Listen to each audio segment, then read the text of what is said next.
Here's a yoga sign-up form. Someone types their name, picks their experience level, checks what they want to work on, and hits enroll. And just like that, they're a contact in Mailchimp. Not just the email, everything. Their experience level, the goals they picked, all logged automatically, and they're already subscribed. That's the whole thing we're building today. And it takes about a minute to wire up in Mosaic. Let me show you. First up, on the Mailchimp dashboard, go to your profile, then under Extras, select API keys, and create a new API key. Enter a name for it and generate. Once ready, copy your key, and we are done here.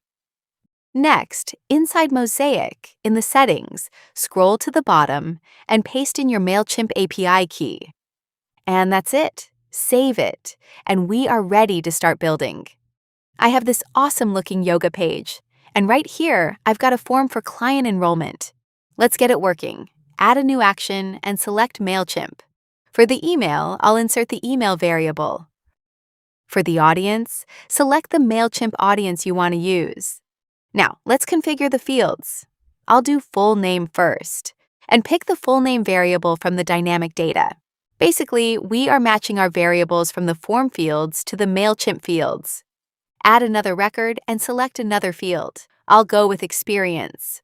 Same as before, open the dynamic data and select the correct variable. And one more time. This one is a little different. It is a checkbox, so it can have multiple values. I want all the selected ones to show up, so select all items. And that's it for the fields. If you want to assign tags too, you can do it here. And lastly, I want submitters to become subscribers, so I'll change the opt-in to subscribed. Just like that, our form is now ready. Let's see it in action.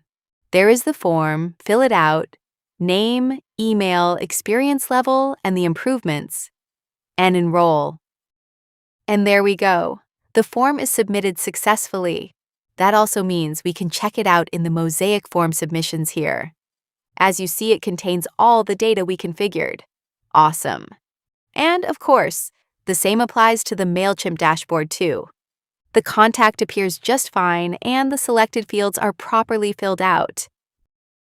And that's it for this one. Mailchimp integration just like that.